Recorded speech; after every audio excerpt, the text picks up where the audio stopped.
Welcome to the Conquer Risk podcast. My name is Manish Kata, and with me this week, as most weeks, I have Jeff Goodnow. How you doing, buddy?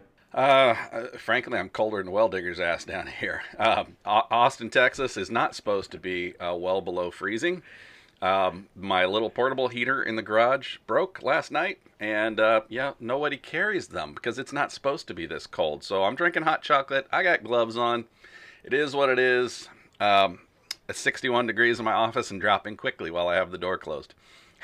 So that's how I'm doing today. Cool.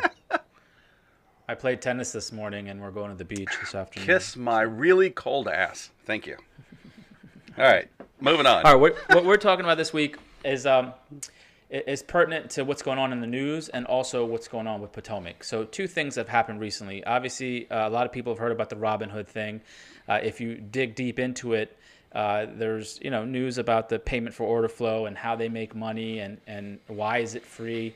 And these are things that most end consumers and frankly probably advisors don't understand. And so we wanted to touch on how custodians make money. And what's interesting is we are in the process of looking for a new custodian ourselves. We do business with Fidelity and TD, nothing wrong with them, but as a UMA platform multi-custodian, we wanted to add another one to the mix. And so we're having these calls talking to all these different folks. And the first question is, all right, look, how do you make money? Because that sets the stage for everything else. Okay, and so there's two main ways that custodians make money. And in my opinion, from our research, it's either one or the other. You either charge a custody fee and ticket charges or ticket charges. That's one way. The other way is it's free. Everything's free. Okay, so if everything is free, that's what we want to dive into today, because you and I know that nothing is actually ever free. So if a custodian is being sold to advisors as free of charge, how are they actually making money? Right? What do you got? No, you're totally right. You got to know who's got skin in the game, and frankly, I think it's important to know where that skin is. So, I think the first one that is probably the most confusing because they don't understand it is order flow. So let's hit that first. What can you help describe and for those that aren't familiar and educate what you mean when you say, well, they make money on order flow? Yeah, and I'm actually not surprised that most people don't get this. Frankly, until we opened our own 40 Act funds, a lot of times we weren't really up to speed on some of this because it's just things that happen in the background, right? And so what that essentially means is, let's say you're a customer of Robinhood. You execute 100 shares of Apple. They then send that trade to market makers who either execute that for them or bundle it with other equity trades for Apple and get the stock and execute that trade. So it's just another person behind the scenes that's a market maker there. The best way to think about it to me is an Amazon sponsored ad. Companies can pay for exposure to have their product listed first as a sponsored ad. That's what it's akin to, where you have these companies that are telling Robinhood, listen, we will pay you to get that order flow. And the reason they do that is because when they're executing those trades in the back end, there's a lot of opportunity to make money on the spread, and it's pennies. It's tenth of a penny sometimes, where they're buying and selling behind the scenes and keeping the difference. And obviously, it's profitable enough for them to pay custodians for that order flow. Citadel was the big one that was in the talks with Robinhood in terms of they're the ones that pay Robinhood for order flow, and it makes up a large chunk of the revenue for some of these custodians. And the argument is you could be getting bad execution because of the fact that someone's paying for it. I don't know if I believe that. I mean, I don't know if people care either, right? I mean, if you're a Robinhood customer executing 100 shares, I don't think you even look at that stuff. Well, and it's, for lack of a better phrase, I'll say it's almost negligible. What it makes me think of is the movie Office Space, right? It's just a little rounding. Maybe Martina can throw up a little flash of that scene from the movie. But look, like I say, you're Robinhood. You're going to buy 100 shares of GME or some silly thing. Who cares if one 10,000ths of a penny gets rounded off on a spread, whatever that ratio is. It just doesn't matter to them. And so, but the problem is you do that It doesn't. times, 600 million shares or whatever the big number is, suddenly you actually have a fair amount of money. And then that's the next day and the next day. So I think one of the takeaways for me on order flow is that, and this is where I laugh, because this whole thing that we've recently gone through with some of the, degrossing and shorts crap that was happening, is that the winners are these companies that are making money on order flow. They don't care what you trade. That's the part that I think the average person doesn't get, is it doesn't matter what you trade. It's the fact that you're trading. They're making money when you trade. They don't make, I'm shaking my whole rig here. They don't make money when everybody just is buy and hold. So, from that standpoint, right, some of these things like Robinhood and the day trader and all of those, it's really built around the fact that there are companies that are making money just because you trade. So it doesn't matter if you're a winner or a loser. They don't care if you just lost your ass. They made money because you traded. Well, yeah, I mean, no one cares, right? I Right. mean, that's the lawsuit that went on where the Robinhood is dropping confetti from the top of the app when you buy, and the ability to options. I mean, they're not on your side. They're not Correct. necessarily fiduciaries. They're just custodians. So, and so I think it's important to jump here to the next part, which is, I think that we gotta figure out what statistically. I guess it differs from custodian to custodian. Some people make a lot on order flow. Some people make a lot on cash. But I know cash is always coming up. And you did some research into this for Schwab in terms of their financials and what percentage of revenue is derived from cash. What'd you dig up? Yeah, so I looked at the last couple of years. I looked at Schwab's 10Q, 2018, 2020. I wanted to get some details. On what was happening there, so that we could get some feel for the time frames of what was it like before zero trades was an issue, and what was it, when suddenly, oh wait, everything's free. And so when you say making money on cash, we've talked about this a little bit before, right? There's all kinds of things, and I'll just give you one example.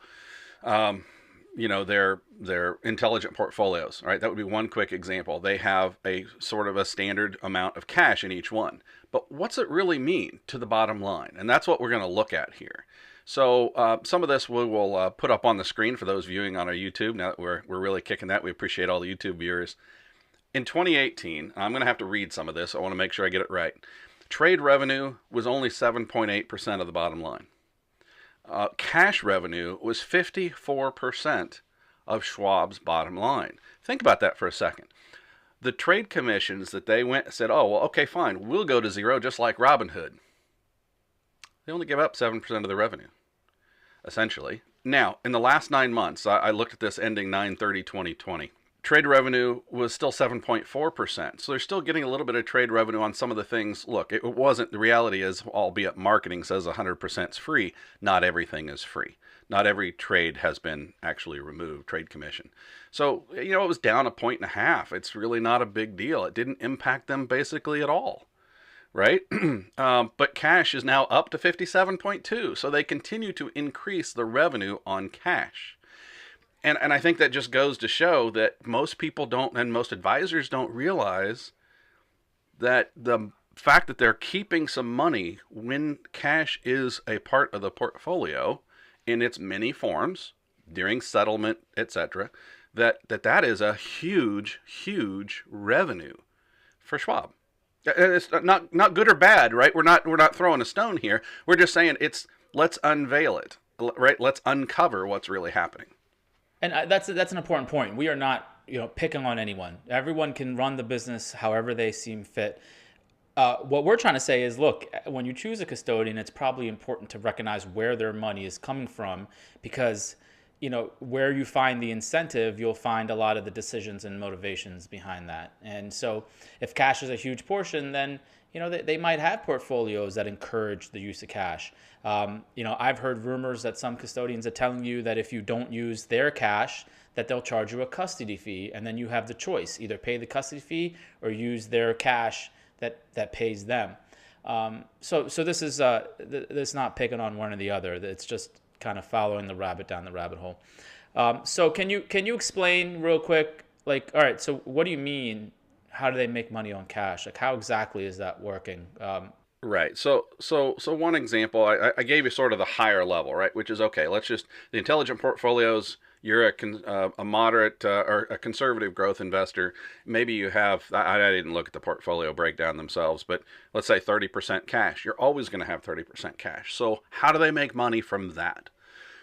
Well, they can take that cash that is allotted times however many million investors, and then they could go, let's say, use T-bills, right, or some other iteration, make some money, and then what they pay back is only a portion of that. So they're keeping spread. Funny, the spread's the same word you used when we were talking about order flow, right? And that's just a quick snippet example of what we're talking about. They have to go invest that cash to give you some sort of a modicum of return using whatever fund or ETF that they have, used as the cash. Of course, they're also making a management fee on that on that same thing. But in the end, they're keeping part of the spread. You're not getting 100% of whatever was invested in. And that's okay because it's better than I'm sure it's probably better than sticking it in your bank, right? But at the same time, it's just, again, one of those things we want to uncover or discover what we mean there. Well, and to the custodian's credit, listen, nothing is free. You have the ability to open an account, get statements, get tax reporting, trade. You can do all of this for free. They have to make money, and the only way that they're doing it for free is because they're making it on the back end. And there's nothing wrong with that. This is the world that we live in because people would rather not know what they're paying for in the back end than just be told on the front end. And unfortunately that's how it goes. My example is always Amazon. Amazon doesn't make money on Prime, but the more people they get on their platform, the better. And then they make most of their money on Amazon Web Services, the cloud computing. So it's kind of the model of the future where you just kind of try to grow your user base and make money some other way. And so the next topic that we want to hit is something that we've become really familiar with over the past year or so, and that is the mutual fund supermarket is what they call it. So essentially, the custodians tell funds, if you want to come on our platform and get access to all of our clients, you have to pay us something. So obviously there's an onboarding fee, and then there's ongoing fees. So if you're an NTF fund, the average rate or the most popular rate I've seen is 40 basis points. So the fund family is paying the custodian 40 basis points for access to that. If you choose transaction fee, I think it's 10 or 15 basis points, but then the client pays a ticket charge every time they buy and sell that. So one way or the other, that's a huge revenue source. What are your thoughts there? Yeah, I mean, in the scheme of things, right, it all goes back to what you see and what you don't. And some clients they just don't see or don't really know the difference. But paying that 40 basis points, a lot of advisors don't realize how much it costs. And we learned this from creating our own funds. How much does it cost to have that mutual fund on the platform? I mean, 40 basis points is a pretty big chunk, right? So you're looking at internal fees. Well, there's a reason, everybody has to charge what they charge. And in the end, this whole podcast could be summed up with one word. It's called capitalism, right? So don't knock don't knock the players. This is capitalism. This is different people and groups and entities and companies doing what they can to make a buck. And, we've all got to set up our business plans the way we deem appropriate, and it's either going to succeed or fail. But, again, we're just going about uncovering these fees. So what other fees we got? That's really it, right? So the wrap up is like when you're looking for custodian, the front end is going to be either free, and there's going to be a couple other avenues that they go about making money, or it's going to be custodian fee ticket charge setup. That's what we've uncovered in the last couple of weeks in trying to find a new custodian.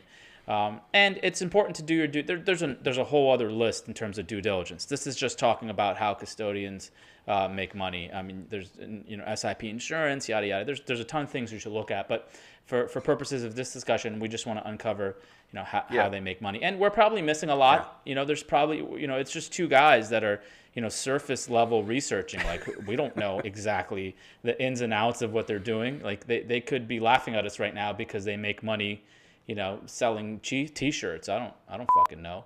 Well, at the same time, these are two things that are well, for lack of a better phrase, right, in the news. They're two topics that a lot of times what we're trying to do is help shortcut some of the learning process or the learning curve to things that your clients may hear about in the news, order flow or cash, or that's part of the discussion. So hopefully that helps out, and we'd love any comments, positive or negative, on whether that is helpful and other things you'd like to know. Yeah, and I mean, nothing in life is free, and it gets paid somewhere, and there's nothing wrong with that. It's just a reality that people need to understand, that there's no such thing as a free lunch, and that holds true no matter what industry you're in. That it holds true across the board. Yep.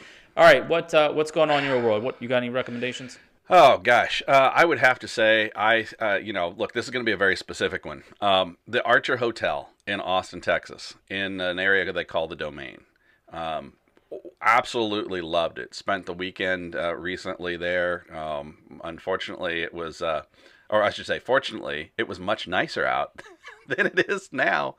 75 degrees, that's fine. But it was a very clean, neat hotel, super cool, lots of sort of high-end shopping and cool bars, and Perry's Steakhouse, which if anybody's ever been to Texas and had a pork chop at Perry's, that's a whole nother thing, right? But the hotel itself, best communication I have ever had. From the time that I called to try and book an interesting deal, I had some family coming in, and I wanted to book a couple of rooms for a couple of days. From the booking, the discussion, the actual interaction along the way. People remembered it was my wife's birthday. They gave us a special treat for that. I was getting texts the whole time on, hey, is there anything that we can do for you? Hey, we appreciate your visit. We had to stay in one room and then move to another before the weekend for another reason. So I added an extra day.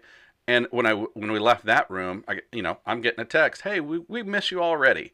Right? I realized it was automated, because we got the same thing the next day, of course, and we're going to continue staying there. But again, it's about that use of technology was part of it to communicate with me. I knew what was going on, and when we did have one problem, they had somebody come up right away, had them check it out. The guy was super cool. I mean, I just was very pleased. It's not a cheap hotel, but if you're in Austin and you're looking for a different place to stay, there's only 6 or 7 Archers around the country. Check one out. Cool. Maybe we'll do a conference there. I'm looking at the site right now. It's pretty sweet. How much was the room? The king room, the king size suite was like $223. The Archer Den was like four something. But that's 2 rooms, super nice. Cool. Yeah. All right, cool. So I did a podcast with Model FA. Shout out to David for Model FA. He invited me on to talk about what we're doing at Potomac. And as a thank you, he sent over, so it's kind of 2 recommendations. It's called Thnks, which is, I think, or Thanks. It's called Thanks. It's called Thanks, but they trick you because they don't put the A in there. Anyway, it's called Thanks. It's a quick way to send someone a thank you gift. And the important part of today's environment is because you don't know where people are these days. You can't just send something to an office. It allows you to go in and pick what you want. And order it. And so he sent me a link to Wicked Good Cupcakes, which was a Shark Tank cupcake company, and that was on Shark Tank, excuse me. And so I was able to quickly go to Thanks, click on a couple cupcakes, send it to us. Obviously, the kids enjoyed them. The cupcakes were great. So definitely Wicked Good Cupcakes, and also Thanks is a good advisor should look at Thanks really as a way to reward and say thank you to clients. So 2 for 1. Yeah, that's pretty cool. It's funny because I think Sprinkles was also a Shark Tank cupcake gig, and they have a cupcake ATM, and that was right outside of the Archer. So you can go across the street in the middle of the night and pop in your code or whatever and get a cupcake through the machine. So I don't know. I obviously the kids. To me, cupcakes are overrated, but I guess the kids like. That's all good. All right. There's Georgetown cupcakes for $20. Anyway. Yeah. That's next podcast. Well, on that note, thanks everybody for. Wait. So, guys and girls, go to our YouTube channel. Something weird happened. We had like 3 to 5 views for the past year and a half, and all of a sudden it jumped to 500 and 800 and 900, and then the other day I think it was 1,100 in one day. So thank you, first of all, to whoever is watching on YouTube. We appreciate it. We finally got enough subscribers to have our custom URL. So now it's YouTube/Conquer Risk Podcast, whatever. So thank you. Keep up the good work. Please go subscribe, comment, leave a review, whatever you. Can you review YouTube channels? What's that? I don't know. Can you leave a review for a channel? You can't. I think anyway. Yeah. They've subscribe and leave us your comments. We appreciate it. It does. It helps us out a lot, and any feedback would be welcomed. Yeah, absolutely. And it's funny because I felt like when I saw that the other day, I felt like I was like 30 again, and I finally got a comma in my paycheck. It was like, oh wait, we tripped over 1,000 views on something that had only been out for a week. That was pretty exciting. So definitely thank you. I was going to do the same thing, man. We appreciate the YouTube watching, and hopefully that's just a little bit more, maybe a little bit more enjoyable. And this is going to be a good example. We'll have a couple of things in the video that you can't see if you're only listening. So anyway, we appreciate the subscribers on either side of that fence. And on that note, we're out. Peace. Thanks.